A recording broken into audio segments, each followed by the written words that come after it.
ဘေးချော်ထွက်သွားပြီးလမ်းမပေါ်မှာချာချာလဲသွားတယ်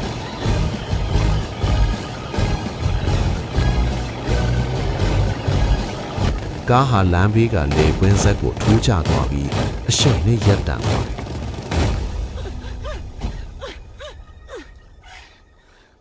ကားထဲမှာအားလုံးကြောက်လန့်တကြားနဲ့အသက်ရှူထမ်းနေမြန်းနေကြတယ်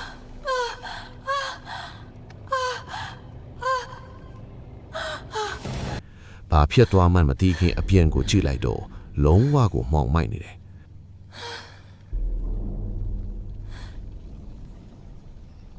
ဖာခင်းနဲ့နောက်တငယ်ချင်းတယောက်ကားအပြင်ကိုထွက်ပြီးအခြေအနေကိုကြည့်ကြတယ်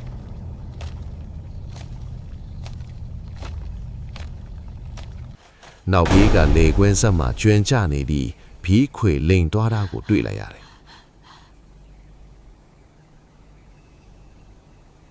လမ်းမပေါ်မှာတခြားကားတစ်စီးမှမရှိပဲတိတ်ဆိတ်ခြောက်ခြားနေစေပါ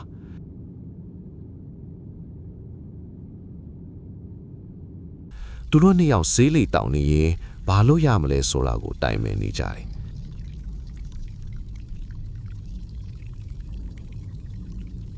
အဲ့ဒီအချိန်မှာပဲမှောင်မိုက်နေတဲ့လေကွင်းပြင်ထဲကနေတစုံတစ်ခုကိုဖာကင်တတိထားလိုက်မိတယ်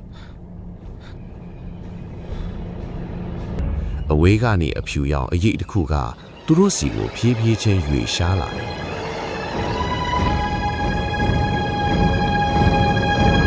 အဲ့ဒီအဖြူရောင်အရိပ်ဟာလူတယောက်ရဲ့ပုံတစံနဲ့ခတ်ဆင်ဆင်တူနေတယ်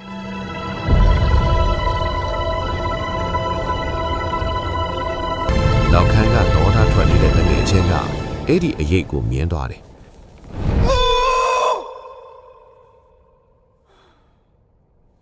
သူဟာအလွန်အတရာကြောက်လန့်သွားပြီးလက်ထဲကဆေးလိပ်ကိုလွှင့်ပစ်လိုက်တယ်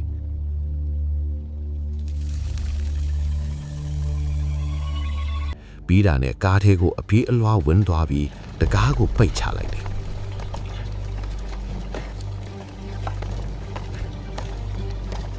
ဖာခင်းနဲ့ဂျန်တဲ့တငယ်ချင်းကအဲ့ဒီအရိပ်ကိုတေချာကြည့်ဖို့ကြိုးစားကြတယ်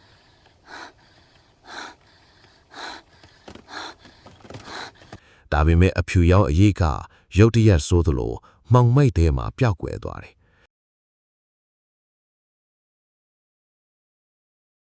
ကားထဲမှာပုံနေတဲ့တငယ်ချင်းကတော့ကြောက်လန့်တကြားနဲ့တုန်ရီးနေတယ်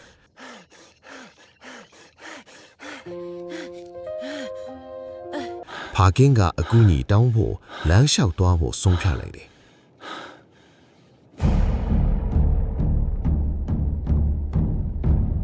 အဲ့ဒီအချိန်မှာပဲ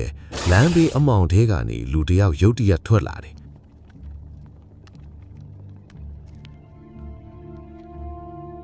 သူဟာလမ်းမဆက်သွဲမှုဝန်ထမ်းရဲ့ဝစ်စုံကိုဝစ်ထားတိုင်းရှိတယ်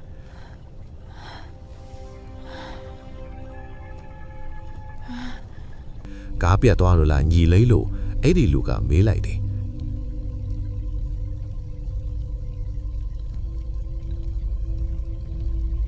ဒါပေမဲ့အဲ့ဒီလူရဲ့အမူအရာက